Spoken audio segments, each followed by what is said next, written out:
صلاة وسلاما دائمين بدوام ملك الله وعلى آله وصحبه.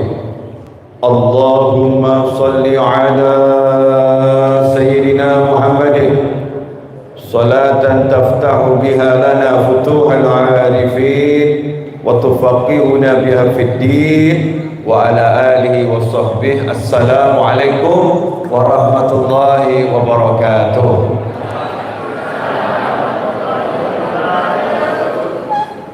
Monggo diunjuk. Alhamdulillah, pemirsa dimanapun antum berada, ini saya lagi di Pondok Pesantren Darul Quran Solo ya. Ini judulnya beruntungnya orang tua memiliki anak penghafal Al-Quran. Dan ini siang hari, pas siang-siangnya ya, menjelang waktu zuhur, wali santri mengitari meja bundar tanpa hidangan, karena kalau pakai hidangan justru salah. Nah, ini kita lagi menyantap hidangan yang tidak kelihatan, hidangan yang tidak kelihatan, yaitu hidangan rohani, hidangan rohani. Pemirsa, anak ini kan aset. Maaf Bapak Ibu sekalian, saya panggil pemirsa karena memang saya lagi live streaming di YouTube saya. Ya biar yang ikut menyimak banyak ya, insya Allah.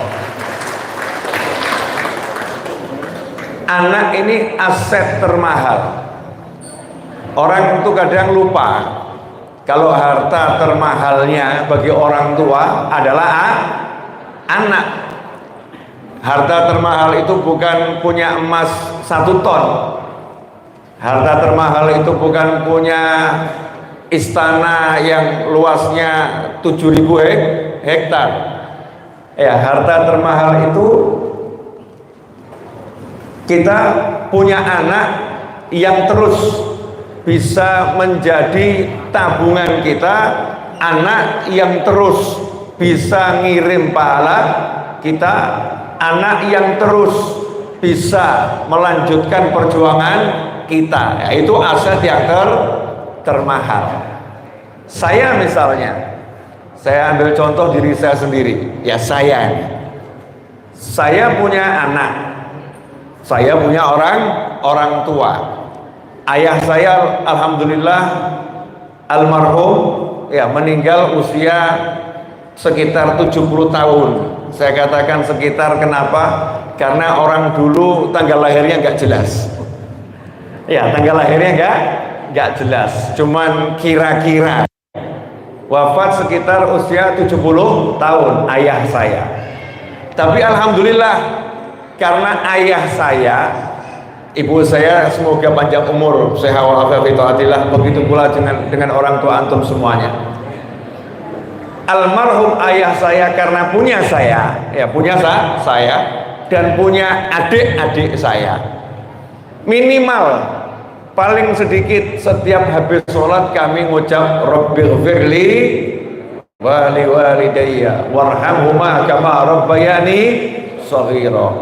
Paling sedikit. Belum lagi kami baca Al-Quran, belum lagi kami juga sholawat, belum lagi kami juga berzikir dengan aneka zikir, belum lagi kami ini anak-anak juga sedekah, belum lagi kami nebar senyum. Contohnya pada siang hari ini saya duduk di sini bersama Pak Adib ngajar, ngajar di tempatnya orang-orang yang menghafalkan Al-Quran. Maka di alam barzah sana ayah saya sibuk apa? Terima transfer. Terima transfer yang nggak pakai ditanya, nggak pakai dicek, nggak pakai dites. Karena kalau transfernya orang lain masih dicek. Ini yang digunakan untuk transfer kira-kira ikhlas atau tidak ada riya atau tidak kalau dari orang lain. Tapi kalau dari anak untuk orang tua dan dari orang tua untuk anak itu langsung. Makanya nggak ada syarat doanya orang tua terkabul kalau ikhlas, nggak ada. Tidak ada. Itu loh bedanya doanya orang tua sama doanya orang lain. Orang soleh, ahli sholat, ahli zikir, ahli Quran, mendoakan orang lain, itu di langit pertama masih ada penelitian dari malaikat, karena setiap naik ke langit ada malaikat yang jaga, dicek dulu siapa yang doa. Fulan pakaiannya haram enggak?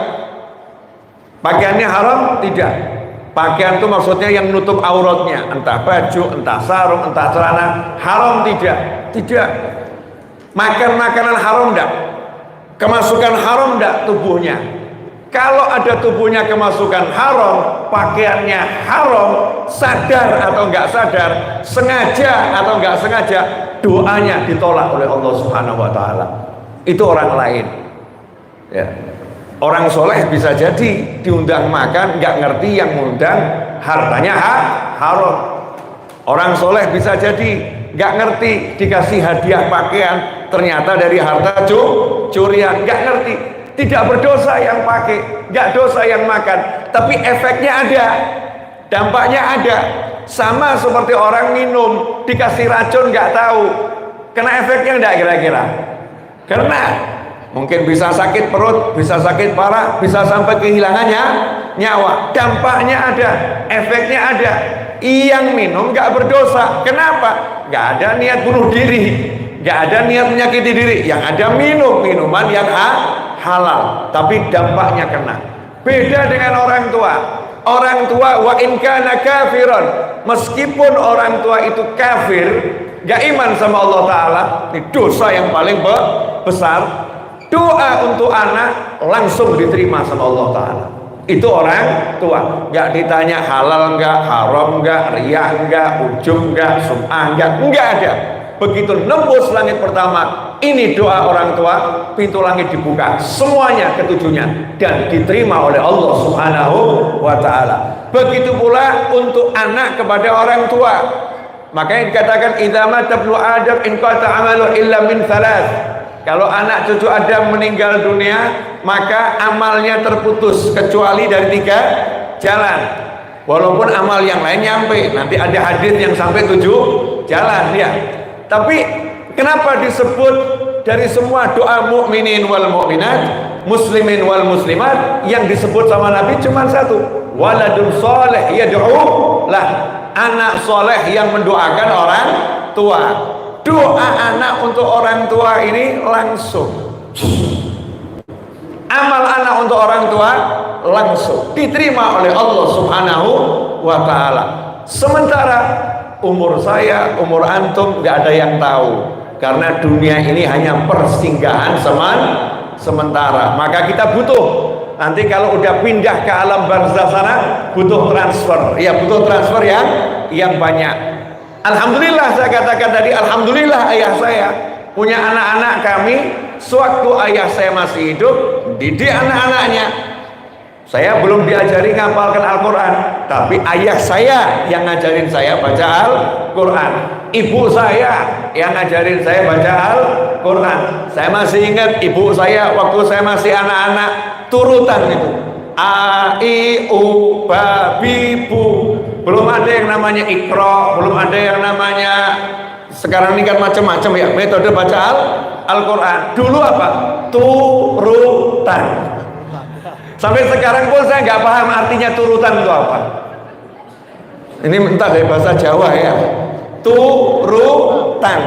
Mungkin nanti saya akan buat metode baca Al-Quran turutan. Karena nama ini udah familiar dan sudah nggak digunakan lagi. Sudah nggak dipakai lagi. Sekarang orang Iqra, apa lagi selain Iqra itu? Tilawati, apa lagi? Metode daku ya. Turutan belum ada ya.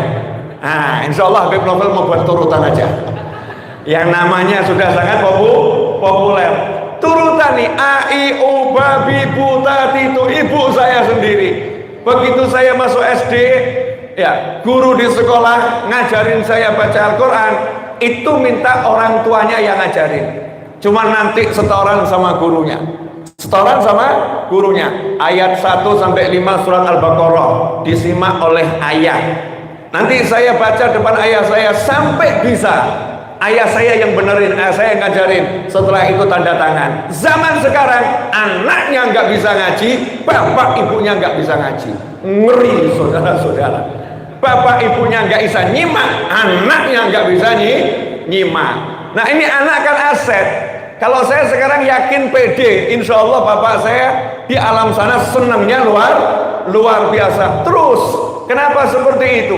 Karena diriwayatkan dalam sebuah riwayat di sebuah kitab, ya di sebuah kitab ada seorang ayah itu yang disiksa di kubur karena amal solehnya kalah dengan amal maksiatnya. Amal solehnya kalah dengan amal salahnya. Hasilnya dikubur disiksa. 3 tahun siksa kubur berlangsung, tiba-tiba dihentikan. Nggak ada siksa kubur lagi. Maka nanya orang tadi, apa yang menyebabkan siksa dihentikan? Kok sekarang saya dimuliakan, disuguhin macam-macam? Jawabannya adalah, hari ini anakmu yang kamu tinggal wafat, bayi itu usianya 3 tahun dan hari ini belajar membaca huruf hijaiyah. Setiap hurufnya jadi pahala buat kamu dan pahalanya itu telah menghapuskan semua dosamu, maka kamu diganti sama Allah Subhanahu wa taala dari bencana jadi nikmat, dari azab menjadi kemuliaan. Berkat apa? Punya anak yang belajar baca Al-Quran, baru belajar baca, belum menghafal Al-Quran, belum menghafal 1 ayat, belum menghafal 1 surat, baru alif, ba, ta, sa, jim, ha, kho, baru belajar seperti itu. Orang tuanya sudah dapat kemuliaan yang luar biasa. Makanya cita-cita saya nanti kalau saya jadi seseorang, entah tahun berapa ya, 8000 Masehi kalau belum kiamat udah. Saya ambil jangka yang lebih panjang lagi. Kalau belum kiamat, program di Indonesia itu nanti kalau saya jadi seseorang, saya akan canangkan Indonesia bebas buta aksara hijaiyah. Seluruh WNI khususnya beragama Islam itu harus bisa baca huruf hijaiyah, A, I, U sampai selesai semuanya. Itu nanti kalau saya jadi seseorang tahun 9000 Masehi naik lagi, 8000 Masehi bebas aksara, berarti dia bisa baca Al-Quran. Tahun 9000 Masehi maka saya akan buat aturan di negara yang saya cintai ini, kalau saya jadi seseorang, setiap muslim di sekolah yang dia bisa hafal Al-Quran tingkat SMA, lulus dan boleh daftar kuliah dimanapun gratis, dikasih beasiswa oleh negara dan tidak perlu tes macam-macam. Nanti ingat tahun 9000 Masehi, perjalanan masih panjang, butuh waktu, pelan-pelan. Caranya bagaimana biar itu bisa terwujud? Maka caranya kita harus punya banyak anak-anak yang hafal Al-Quran. Kita harus punya banyak anak-anak yang cinta sama Al-Quran. Kita harus punya komunitas-komunitas yang betul-betul ta'zim, menghargai Al-Quran. Lah kalau udah semakin banyak itu, dalam waktu dari tahun 2022 sampai tahun 9000, masa 7000 tahun nggak bisa gitu ya, kalau sudah dimulai. Makanya Bapak Ibu sekalian yang anaknya sekarang sudah SMP di Darul Quran ini, jangan sampai nanti SMA-nya hilang Al-Qurannya. Ya, usahakan dilanjutkan terus sampai nanti kuliahnya. Siapa tahu nanti ketika waktu kuliah Darul Quran Solo sudah punya kampus sendiri, punya universitas sendiri, sampai nantinya ya punya perusahaan sendiri yang kerja, yang kelola adalah jebolan lulusan dari Darul Quran sendiri, tidak terima karyawan ahli dari luar. Kenapa? Kami sudah turah-turah orang-orang yang ahli dan juga ahli Al-Quran. Ikhwani rahimakumullah, pemirsa dimanapun antum berada, lupanya apa saya? Ini siang ya, nggak ada minuman di sini. Saya kok ya teriak, teriak-teriak ya. Semangat ya, semangat. Siapa tahu ada setengah orang saja, nggak usah satu orang, setengah orang yang kemudian tersemangati ya, tersemangati pengen menjadikan anaknya aset. Nah, anak ini kan aset yang mahal, aset yang luar biasa. Tapi coba sekarang bagaimana perlakuan kita kepada anak. Mohon maaf, handphone ini saya anggap aset, betul ya, aset untuk dakwah, aset untuk bisnis, aset untuk hubungan sosial dengan handphone. Kira-kira handphone ini akan saya banting enggak kira-kira? Enggak akan. Handphone ini kira-kira saya jaga atau enggak saya jaga? Saya jaga. Handphone ini saya kotori atau saya bersihkan? Saya bersihkan. Lah, anak ini aset yang termahal. Seringkali orang tua itu lupa jaga hati anak. Orang tua itu seringkali lupa melindungi hati anak. Orang tua itu seringkali lupa merawat anak. Yang ada marah sama anak, melampiaskan kekesalan sama anak, emosi pada anak. Pokoknya anak ini jadi tempat sampahnya orang tua. Na'udzubillah min dzalik. Makanya sabda Nabi Muhammad sallallahu alaihi wasallam, rahimallahu ra'an ya'ana waladahu ala birri, atau kama qala sallallahu alaihi wasallam. Semoga Allah merahmati orang tua yang membantu anaknya bisa menjadi anak yang berbakti kepadanya. Artinya apa? Orang tuanya nggak marah, orang tuanya nggak memerintahkan sesuatu yang menyebabkan anaknya nanti membangkang. Orang tuanya serba memaafkan anaknya. Sebab begitu orang tua marah, orang tua pegel, orang tua mangkel, apa yang terjadi? Ridallah fi ridhal walidain wa suhtullah fi suhtil walidain. Ridha Allah bergantung ridhonya orang tua, marahnya Allah bergantung marahnya orang tua. Begitu orang tua ada marah di hati, anak kena imbasnya, anak kena marahnya Allah, sehingga ilmunya nggak akan manfaat, hartanya nggak akan manfaat, dirinya nggak akan manfaat, barokahnya diblokir oleh Allah Subhanahu wa Ta'ala. Siapa yang rugi? Kita sendiri yang rugi. Ada contohnya? Ada. Kita masih ingat kisah Jureid radhiyallahu ta'ala anhu yang diceritakan langsung oleh Nabi Muhammad SAW. Ini bukan dongeng, bukan cerita sebelum tidur yang dikarang oleh tokoh, oleh pakar. Ini bukan film Harry Potter yang dibuat oleh sutradara. Ini adalah kisah nyata, asli, benar, otentik, disampaikan oleh manusia SAW yang paling jujur, paling benar ucapan dan perbuatannya, yaitu baginda Muhammad Sallallahu Alaihi Wasallam. Dahulu pada umat-umat sebelum kalian ada seorang yang ahli ibadah, namanya Jureid. Jureid ini ahli ibadah, ahli ilmu, alim.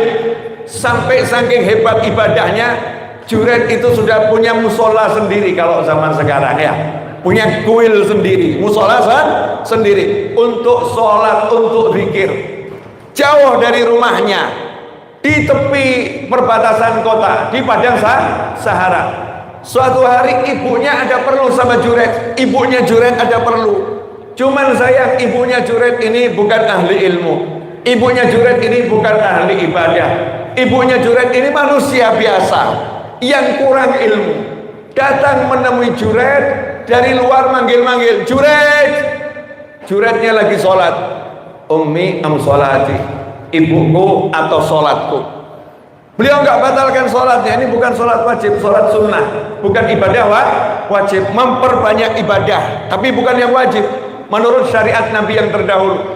Ibuku atau sholatku. Dipanggil lagi Jureid 2 kali, ibuku atau sholatku. Jureid tetap sholatnya.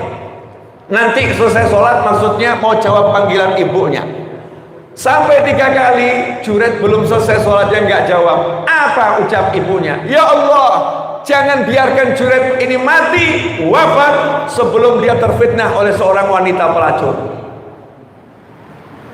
Mohon maaf, ini yang didoakan jelek oleh ibunya, anaknya sendiri dan ahli ibadah, wali. Yang didoakan jelek ini wali, bukan orang biasa, waliullah. didoakan oleh ibunya, hasilnya kena enggak? Kena. Wali didoakan buruk oleh ibunya, kena enggak? Kena. Enggak lama kemudian ada wanita mengaku hamil, dan hamilnya itu menurut pengakuannya karena berzina dengan Juret. Hasya wa kalla, Juret enggak melakukan itu. Masyarakat pun terkena omongan perempuan yang satu ini. Hasilnya tempat ibadahnya Juret dihancurkan, dimusnahkan. Mereka marah. Kelihatannya alim, ternyata so alim. Kelihatannya hal ibadah, ternyata hanya menipu penampilannya. Ternyata di kuilnya, di luar kota itu, di perbatasan, dia sibuk main dengan perempuan. Sampai anak itu lahir, fitnah demi fitnah. Lama itu, 9 bulan anak itu lahir, ya, kemudian jadi bayi digendong. Saat itulah kemudian Juret baru ditolong sama Allah Ta'ala. Saat itulah baru ditolong. Artinya pertolongannya ini gak langsung. Merasakan caci maki, merasakan hinaan, merasakan dihancurkan tempat ibadahnya. Kenapa? Karena ada ucapan ibunya yang sampai kepada Allah Subhanahu wa Ta'ala. Hasilnya apa? Allah perintahkan Juret dengan ilhamnya, kamu pegang itu perut si anak, kamu cucuk sedikit perut anak tadi itu, dan tanya langsung di hadapan semua orang, bayi, siapa bapakmu? Subhanallah, dengan izin Allah Subhanahu wa Ta'ala, maka bayi itu ngomong, bapakku adalah pengembala kambing yang ada di Sahara di sebelah sana. Masyarakat akhirnya paham kalau Juret nggak bersalah. Mereka pun membangun lagi tempat ibadahnya Juret. Pada akhirnya Juret memang selamat karena orang soleh, memang selamat karena wali, tapi mengalami ujian yang luar biasa. Lantas bagaimana dengan anak kita?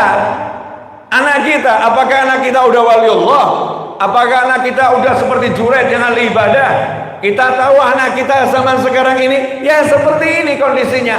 Maka hati-hati ucapan kita. Seringkali aset ini rusak karena doa orang tuanya sendiri. Seringkali aset ini rusak karena cita-cita dalam hati orang tuanya sendiri. Mohon maaf, banyak orang tua zaman sekarang cita-citanya bukan punya anak yang soleh, tapi cita-citanya semoga anakku nanti jadi orang yang kaya raya, semoga anakku nanti jadi orang yang pangkat, semoga anakku nanti jadi orang yang sukses dalam urusan dunia. Hatinya enggak tertaut, semoga anakku nanti jadi penghuni surga yang bisa bawa orang tuanya ke tingkat yang paling tinggi. Semoga anakku nanti menjadi orang yang dia itu mencapai derajat wali Allah. Semoga anakku nanti bisa menggantikan wali songo. Itu sudah semakin berkurang zaman sekarang.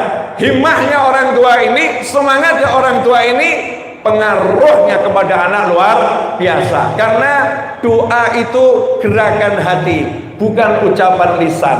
Lisan yang berbicara tak berarti doa, tapi hati yang berkata itulah doa yang didengar oleh Allah Subhanahu wa Ta'ala. Pemirsa, ibu-ibu, bapak-bapak semuanya, nah ini anak kita aset. Nah kita punya aset ini mau diapakan ini? Kalau Darul Quran, alhamdulillah, ngajak orang tua untuk mengelola aset ini menjadi orang yang ahli Quran, bisa baca, bisa hafal, mengerti ilmunya dan mengamalkannya. Dalam sebuah hadis disebutkan, dan kita semua udah tahu, kalau ada anak hafal Al-Quran, orang tuanya dikasih mahkota oleh Allah Subhanahu wa Ta'ala. Bahkan dalam riwayat yang lain bisa ngasih syafaat kepada 10 anggota keluarganya yang sudah wajib masuk neraka, diberi syafaat berkat ada satu yang hafal Al-Quran. Nah kalau itu imbasnya kepada orang tuanya, imbasnya kepada anggota keluarganya, kira-kira yang hafal itu pangkatnya seperti apa? Seperti apa kira-kira yang hafal? Kita masih ingat dalam hadis bahwasanya rumah yang dibacakan Al-Quran yakturu khairuh, rumah itu akan jadi banyak kebaikannya, dan rumah itu akan sedikit keburukannya, hilang keburukannya, kebaikannya akan banyak. Itu rumah yang dibacakan Al-Quran. Lantas bagaimana dengan yang membacanya? Pembacanya bagaimana? Kalau rumah dibacakan Al-Quran, rumahnya jadi banyak baiknya. Nah kira-kira orang yang membaca Al-Quran itu jadinya seperti apa? Jadinya seperti apa? Wa idza quri'al Qur'anu fastami'u lahu wa ansitu la'allakum turhamun. Kalau dibacakan Al-Qur'an kepadamu, diam, dengarkan dengan seksama, kalian pasti dapat rahmat. Itu yang mendengarkan. Lah kira-kira yang baca seperti apa?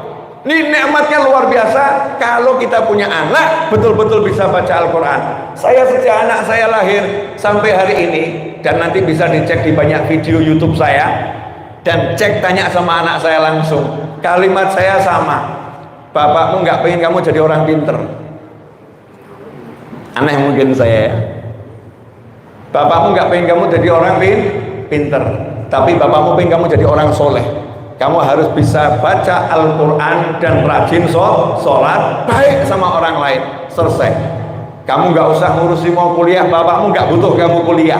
Butuhnya bisa ngaji, bisa bekti sama orang tua, bisa sholat, bisa baik sama semua orang. Seringkali saya dapat laporan dari gurunya, Pip anaknya terlambat masuk sekolah, Pip anaknya terlambat masuk sekolah. Jawaban saya, alhamdulillah nggak terlambat sholat. Alhamdulillah nggak terlambat sholat. Alhamdulillah sudah mau masuk sekolah. Saya ngomong sama anak saya, mungkin ini bukan pendidikan yang baik untuk anak. Kamu terlambat sekolah nggak apa-apa, tapi terlambat sholat awas. Terlambat sekolah nggak masalah, terlambat sholat awas. Yang aneh zaman sekarang ini ada orang tua bangunkan anaknya, ayo terlambat sekolah, nggak mikir subuhnya nggak dipikir, sekolahnya dipikir. Jadi diajari anak takut sama jam sekolah, nggak takut sama jam sholat, disiplin sama jam sekolah, nggak disiplin sama jam sholat. Hasilnya urusan kantor setelah dewasa, setelah besar diutamakan daripada urusan sholat. Urusan kerjaan diutamakan daripada urusan baca Al-Quran. Dahulu di Hadramut, di Yaman sana, negeri asalnya Wali Songo yang bawa Islam ke negara yang kita cintai ini, di Hadramut itu ada satu Habib yang maghrib sampai isya baca Al-Quran di masjid. Habibnya ini juga bisnismen, punya duit banyak, kaya, tapi maghrib sampai isya di masjid gak mau diganggu baca Al-Quran. Itu kebiasaan masjid-masjid di Hadramut sana, setiap masjid seminggu sekali khatam Al-Quran, tadarus. Khusus di Masjid Jami Asgaf Kota Tarim, itu yang tadarus wajib hafal Al-Quran. Yang nggak hafal Al-Quran nggak boleh ikut tadarus. Yang tadarus semua tuh, yang baca, yang nyimak hafal Al-Quran. Yang lain yang nggak hafal Al-Quran ya buka Quran tapi nggak boleh ikut membaca. Nyimak aja nggak boleh ikut membaca. Yang boleh ikut membaca harus hafal Al-Quran. Ini satu masjid di kota Tarim. Ini Habibnya tadi maghrib sampai isya baca Al-Quran di masjid. Sementara dia itu pesen barang berkontainer-kontainer kalau zaman sekarang. Dulu beronta-onta. Dilaporkan kalau ontanya ini kemungkinan dirampok karena terlambat pengirimannya. Padahal itu semua hartanya udah modalnya dimasukkan ke sana. Maka anaknya di rumah ini juga mikir, kesian ini bapak saya, nanti bagaimana? Kebetulan ketika maghrib sampai isya ayahnya di masjid seperti biasa baca Al-Quran.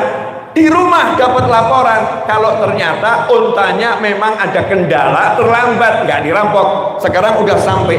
Anaknya senang, berangkat ke masjid maghrib sampai isya, nyamperin ayahnya yang lagi baca Al-Quran. Kemudian ngomong, ayah. Kemudian ayahnya berhenti baca Al-Quran, nanya, ada apa? Alhamdulillah ayah, untanya sampai nggak dirampok. Kamu menghentikan bacaan Al-Quranku maghrib sampai isya hanya karena urusan ini? Iya. Kalau begitu sekarang juga kamu keluar, sedekahkan semuanya itu. Itu harta nggak ada barokahnya. Dan mulai besok kamu jangan ketemu ayah 1 tahun. Kamu pergi ke pondok pesantren di luar kota sana. Kamu tinggal di sana. Biar tahu adabnya terhadap orang yang baca Al-Quran. Jangan motong orang yang baca Al-Quran. Dan tunggu berita yang seperti ini. Nanti sampai pulang di rumah selesai urusan akhirat, baru ngobrol urusan dunia. Masya Allah, ini ta'zimnya sama Al-Quran luar biasa. Al-Habib Umar bin Muhammad bin Salim bin Hafid, matta'anallah bituli hayatih, semoga Allah panjangkan usianya dalam kebaikan dan kita bisa menikmati ilmu-ilmunya. Dalam ceramahnya di bulan Ramadan ini, beliau mengatakan ta'zim sama Al-Quran. Agungkanlah Al-Quran di hati kalian, kata beliau, di hati kita. Agungkan Al-Quran. Karena zaman sekarang banyak orang nggak memuliakan Al-Quran. Bahkan orang yang menghafalkan Al-Quran kadang-kadang lupa mushaf ditaruh di lantai. Mushaf ditaruh di lantai. Kalau ditaruh di bawah, kadang diletaknya di bawah kakinya, nggak ditaruh di atas. Saya masih ingat orang dulu ngajarin angkat, dibuat rehal. Untuk apa? Memuliakan Al-Quran. Mbah Sarwani bahkan mengatakan jangan letakkan mushaf di kursi. Di kursi aja nggak boleh. Kenapa? Kursi bukan tempat Al-Quran. Kursi tempat pantatmu. Itu tempat pantatmu, bekas pantat manusia. Al-Quran jangan ditaruh di bekas tempat pantat. Ta'zimnya ulama kita sama Al-Quran seperti itu. Kata Habib Umar bin Muhammad bin Salim bin Habib, didik keluarga kita untuk banyak baca Al-Quran dan agungkan. Kenapa? Sebelum Al-Quran itu nanti dicabut sama Allah Ta'ala. Karena dalam satu riwayat dikatakan nanti di akhir zaman, nanti di akhir zaman, Al-Quran itu akan diangkat sama Allah Ta'ala sehingga tidak ada satu huruf pun yang tersisa. Mau aplikasi dibuka, kosong aplikasinya. Mau mushaf cetakan dibuka, jadi lembaran kosong, nggak ada huruf-hurufnya. Para penghafal Al-Quran, hatinya itu nanti hafalannya akan diambil sama Allah Subhanahu wa Ta'ala. Akan tiba masa itu. Mumpung masa itu belum tiba, maka yuk kita mudah lo baca Al-Quran, kita mudah lo menghafalkan Al-Quran, mendengarkan mudah. Yuk kita jadikan keluarga kita keluarga yang senang dengan Al-Quran. Begitu himbauan Habib Umar bin Muhammad bin Salim bin Habib, kurang lebih dari ceramah beliau yang saya sadur. Dulu masih banyak bapak, ibu, anak tadarus Al-Quran. Sekarang bapak, ibu, anak nonton drama berjamaah. Betul. Dulu banyak orang tua gandeng anaknya, yuk pergi ke majelis khatmil Al-Quran. Sekarang orang tua gandeng anaknya ke mall untuk shopping berjamaah. Betul. Kalau shopping ke mall semangatnya luar biasa. Ke majelis khatmil Quran, masya Allah semangat, tapi nggak luar biasa. Semangatnya biasa-biasa saja. Coba cek nanti orang tua ini wali murid coba dicek. Antum semua, saya juga sebagai seorang suami dan sebagai istri, kapan terakhir pernah khatam Al-Quran berdua? Tadarus suami istri, kemudian upload, taruh mushaf 2, potret tuh mushafnya, jangan orangnya, klik. Terus kasih keterangan, alhamdulillah hari ini setelah 70 tahun menikah kami berhasil menghatamkan Al-Quran. Insya Allah. Alhamdulillah setelah 60 tahun pernikahan kami bisa berdua menghatamkan Al-Quran. Alhamdulillah setelah 1 tahun pernikahan kami bisa menghatamkan Al-Quran. Ini keren habis nih, subhanallah, masya Allah ini. Nah, ini cek nanti kita masing-masing yang udah menikah 20 tahun, 30 tahun, 40 tahun, cek baca Al-Quran dari Al-Fatihah sampai An-Nas, tadarus, simak menyimak suami istri, kapan dilakukan? Orang tua ke anak, kapan dilakukan? Ulama-ulama terdahulu, alhamdulillah saya hatamkan Al-Quran selama sekian ratus kali bersama ayah saya, sekian puluh kali bersama ibu saya, sekian ratus kali bersama Syekh Fulan. Ulama dulu. Kita nggak usah jauh-jauh, nggak usah ke ulama, nggak usah ke kiai, nggak usah ke ustadz. Suami istri belegak-belegu nggak jadi masalah, podo nggak iso nggak jadi masalah. Karena zaman sekarang kan zaman modern, nyimak MP3, tirukan barang-barang itu juga bisa. Dengan perjuangan yang hebat, alhamdulillah hari ini kami berdua hatam Al-Baqarah. Hatam Al-Baqarah, masya Allah. Apalagi kalau sama anak, alhamdulillah 4 Al-Quran dibaca 4 anggota keluarga. Hari ini hatam, itu nikmatnya luar biasa. Al-Habib Abdullah bin Alwi Al-Haddad radhiyallahu ta'ala anhu menjelaskan, paling sedikit orang itu sebetulnya menghatamkan Al-Quran minimal 40 hari sekali. Kalau bisa 30 hari sekali. Mau bagus 7 hari sekali. Itu yang keluar dari khilaf. Ya, 7 hari sekali. Khatamkan Al-Quran. Dan sistemnya sudah ada. Hari Senin yang dibaca surat apa sampai apa, hari Selasa apa, Rabu apa, Kamis apa, Jumat apa, dan seterusnya. Ikhwani rahimakumullah, alhamdulillah saya udah bicara kurang lebih 35 menit kalau saya nggak salah. Coba dicek Mas Seto, betul kan ya? 35 menit, dan keringat saya udah mengucur dan saya tidak diberi air oleh panitia. Iya, kan siapa tahu saya dianggap lupa gitu ya, atau musafir dari Solo. Ini wilayah mana kalau sini nih? Karanganyar kan ya? Solo, Karanganyar sama Sukoharjo ini kan perbatasannya peletot-peletot. Iya. Di Solo bisa ada Karanganyar, geser ke sana jadi Sukoharjo, geser dikit sana jadi Boyolali. Anggap saja saya musafir. Loh Beb, kan jaraknya pendek. Anggap saja saya niat mau ke luar pulau gitu aja. Canda. Enggak, saya enggak mau kemana-mana. Paling dari sini mau ke Tawangmangu. Dari Karanganyar menuju Karanganyar lewat Surakarta. Insya Allah mau ngecek bangunan yang di sana sebentar, terus langsung turun lagi ke Solo. Insya Allah maghrib harus sudah ada di Majelis Ar-Raudhah. Pemirsa dan Bapak Ibu sekalian, ini yang ingin saya sampaikan. Anak ini aset gitu. Saya duduk sama anak saya itu ngomong bloko di hadapan orang banyak. Bapakmu ini umurnya sekarang 46 mau masuk 47. Kalau umur bapakmu sampai 60 tahun, insya Allah mudah-mudahan sampai dan lebih. Tapi kan Nabi ngasih rambu-rambu. Umur umatku 60 sampai 70 tahun. Umur rata-rata umat Nabi Muhammad SAW 60 sampai 70 tahun. Nah kalau umur saya sudah 46, nanti Juli 47, berarti kan dianggap 47. Sisa hidup bapakmu menurut petunjuk Nabi Muhammad SAW berapa itu? 13 tahun sampai 23 tahun. 13 tahun sampai 23 tahun. Gak mungkin saya bisa menikmati semua bangunan majelis ini. Gak mungkin. Gak mungkin dengan umur itu saya bisa menikmati dakwah ke seluruh dunia. Enggak mungkin. Makanya mumpung bapakmu masih hidup, nikmati bapakmu dan persiapkan dirimu untuk jadi yang lebih dari bapakmu. Itu udah saya ajarkan. Kenapa? Aset saya anak saya nggak mengharapkan yang lain alhamdulillah. Tapi anak saya ini buat saya luar biasa. Nah termasuk anak itu adalah murid itu anak. Maka kalau seseorang ini punya murid, Masya Allah, Pak Adib ini punya anak banyak banget ini Darul Quran ya, anaknya luar biasa. Nah ini aset. Makanya beliau yang mati-matian, pokoknya SMA jangan pindah ya. Betul ya? SMA jangan pindah ya, lanjut di sini ya SMA ya. Kenapa anaknya? Jangan sampai anaknya pindah ke tempat yang lain, bertahan di sini SMP, SMA. Dan tadi saya tingkatkan harapan saya, beliau bisa buat bukan cuma sampai SMA, tapi punya universitas ya, yang Darul Quran Surakarta. Gak masalah, satu kampus saja. Apa itu? Tafsir Quran, selesai. Ya tafsir Al-Quran. Jadi lengkap belajarnya lengkap. Perkara nanti ditambahin ada keahlian khusus. Beliau ini kan ahli cari duit ya, beserta nyonya kan ahli cari duit.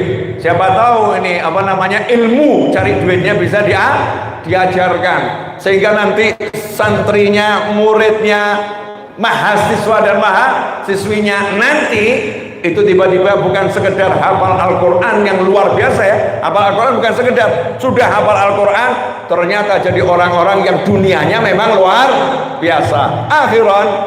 Terakhir ya, karena ini Ramadan dan sesuai schedule undangannya memang jam 9.30 sampai 12.30. Betul ya? Undangannya, dan ini kita udah lewat dari undangan. Jadi saya punya alasan untuk mengakhiri pertemuan ini. Ini namanya cara melarikan diri paling mudah, saudara-saudara. Ya harus sesuai prosedur ya sesuai peraturan. Ini cara melarikan diri. Terakhir, ingat satu hal. Dalam sebuah hadis disebutkan, man syaghalahu, Siapa man syaghalathu, siapa disibukkan membaca Al-Quran, kama qala sallallahu, sehingga dia tidak sempat memohon kepadaku, tidak sempat doa, maka aku beri dia yang lebih baik daripada orang-orang yang minta sama aku. Jadi kalau bapak ibu memang nggak sempat dongo karena sibuk ngajar Al-Quran anaknya, dan anaknya nggak sempat dongo karena sibuk deres Al-Quran, jangan khawatir. Doa-doa yang diminta oleh Habib Novel, Habib Syekh, ya, Yai Fulan, Syekh Fulan, Ustaz Fulan, hamba Allah Fulan, semua doa-doa mereka yang diterima sama Allah dan Allah berikan, maka anak yang sibuk baca Al-Quran, manusia yang sibuk baca Al-Quran ini nggak minta sama Allah, dikasih semuanya. Itu jaminan dari Nabi Muhammad SAW. Makanya kita jangan pernah ragu sama anak yang belajar Al-Quran. Contoh, kita kenal di Solo ini banyak kiai yang penghafal Al-Quran, ya. Mbah Umar Abdul Manan rahimahullah. Mbah Umar tuh coba lihat anak-anak keturunannya, hidupnya enak atau enggak enak? Enak. Nah, padi beliau kan, hidupnya enak atau enggak enak? Enak, Masya Allah, makmur. Kemudian kalau kita lihat salah satu kiai muda yang sekarang udah nggak muda tapi selalu tampil muda, Gus Karim. Gus Karim itu saya katakan nggak muda lagi, ya. Ya karena memang usianya udah nggak muda. Saya aja udah 47, ya. Ya beliau kan kurang lebih berapa tuh? 60? 57. Ya 57, hampir 60. Tapi kan selalu muda, namanya Gus. Maunya dipanggil Gus Karim, nggak mau dipanggil kiai, gitu kan, ya. Nah, Gus Karim ini punyanya apa coba? Gelar sarjana S1, gelar sarjana S2, gelar sarjana S3. Apa punya perusahaan apa gitu? Hotel punya? Apa punya perusahaan A sampai Z? Enggak punya. Punyanya apa? Al-Quran. Orang udah punya Al-Quran itu kan punya semuanya. Khairud dunya wal akhirah. Itu buat orang yang punya Al-Quran, karena Al-Quran bukan makhluk, kalamullah, bukan makhluk, nggak bisa dibandingkan dengan ciptaan. Punya kalamullah, bagian dari Allah Ta'ala yang paling mulia, kalamnya Allah Subhanahu Wa Ta'ala. Hasilnya coba lihat bagaimana kehidupan Gus Karim. Alhamdulillah nikmat, pondoknya ya makmur, hidupnya ya senang, anak-anaknya jadi anak yang baik, pasangan hidupnya menyenangkan hatinya, teman-temannya juga mengasihkan untuknya. Kenapa? Berpegang sama Al-Quran. Dalam hadis disebutkan bahwasanya Al-Quran ini hablun, tali yang turun kepada kalian. Hablul warid, jadi tali yang turun kepada kalian, Al-Quran. Kata Habib Umar bin Hafid, karena Al-Quran itu dimisalkan tali oleh Nabi Muhammad SAW, dipermisalkan tali yang turun, maka kalau kita pegang Al-Quran ini, maka ini juga akan jadi tali yang membawa kita naik ke atas. Tahu timba? Nah, timba itu kan talinya dijulur kan, ya. Nah, kalau ada orang pegangan tali itu, timbanya dikerek, ikut naik enggak? Ikut naik. Nah, kalau kita pegangan sama Al-Quran, selain kita dapat kiriman dari atas, kita juga dibawa naik ke atas. Itu hebatnya orang yang berpegang sama Al-Quran. Maka jangan berubah hatinya dari pengen anaknya jadi ahli Quran, anaknya jadi hafal Al-Quran, anaknya diseneng terus Al-Quran, berubah, pengen punya rumah mewah, pengen punya mobil mewah, pengen punya A sampai Z. Saya ini belum punya hafalan Al-Quran banyak, ya. Alhamdulillah Al-Ikhlas, Al-Falaq, An-Nas. Tapi ya alhamdulillah mobil ya punya, motor ya punya, rumah ya punya, teman ya punya. Alhamdulillah, la haula wala quwata illa billah. Saya cuma lulusan SMA Negeri 2 Surakarta. Nyantri juga gak lama, 6 bulan plus 1 bulan, 7 bulan. Yang lama saya ngenger sama Habib Anis, cuma 10 tahun. Ngenger cuma 10 tahun. Saya nggak punya gelar sarjana. Sampai hari ini berharap ada yang ngasih hadiah gelar sarjana, karena buku-buku yang saya tulis juga belum ada. Ya siapa tahu nanti kalau beliau buat kampus gitu ya, ngasih gelar saya sarjana, ya wallahu a'lam. Nah itulah, mudah-mudahan apa yang saya sampaikan meskipun hanya sekitar 40 menit, ya sekitar atau banyak itu 40 menit. Siang loh ini, gak main buka loh ya. Bengak-bengok loh saya, teriak-teriak. Ini nunjukkan saya semangat. Siapa tahu nanti ada adik-adik kita ini yang dengar, mungkin sekarang belum grek, bisa jadi 10 tahun 20 tahun lagi ucapan saya ini muncul, karena banyak ucapan orang-orang itu yang dulu saya dengar munculnya sekarang. Saya pernah dengar begini, saya pernah dengar begini, saya pernah dengar begini. Ini ada juga di sini guru yang teman saya SMA, tahulah dulu Mas Novel di SMA Negeri 2 seperti apa. Bukan ahli musola, ya bukan ahli musola, ahli perpustakaan. Bukan ahli musola, ahli kantin. Bukan ahli musola, ahli parkiran.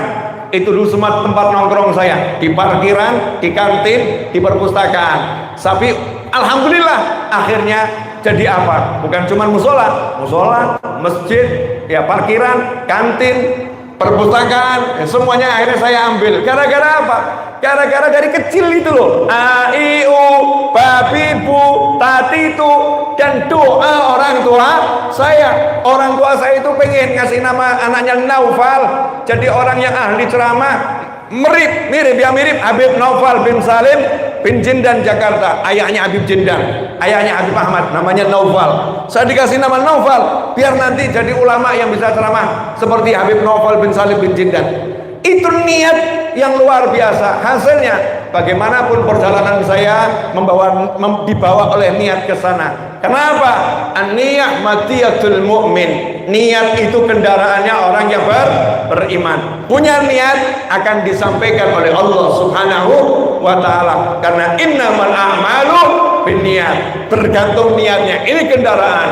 Yuk orang tua, kita niatkan anak kita menjadi penyelamat kita dunia akhirat. Semoga berkah manfaat. Kurang lebih mohon maaf. Dan insya Allah doa saya cuma satu, mudah-mudahan bisa istiqomah terus bersama Al-Quran, dan bisa istiqomah di Darul Quran, dan kita mendapat syafaatnya Al-Quran dan mendapat syafaatnya Ahlul Quran. Dan insya Allah apa yang kita lakukan membahagiakan orang-orang tua kita yang masih hidup, dan bahagiakan orang tua kita yang telah tiada, serta guru-guru kita di alam barzakh sana. Dan semoga kita diterima ibadah puasa kita Ramadan ini dan Ramadan-Ramadan yang akan datang, serta Ramadan-Ramadan yang telah berlalu. Dan Allah catat kita sebagai orang-orang yang mendapatkan Lailatul Qadar. Wassallallahu ala sayyidina Maulana Muhammadin wa alihi wasallam. Walhamdulillahi rabbil alamin. Wal afu minkum. Wassalamualaikum warahmatullahi wabarakatuh. Saya mohon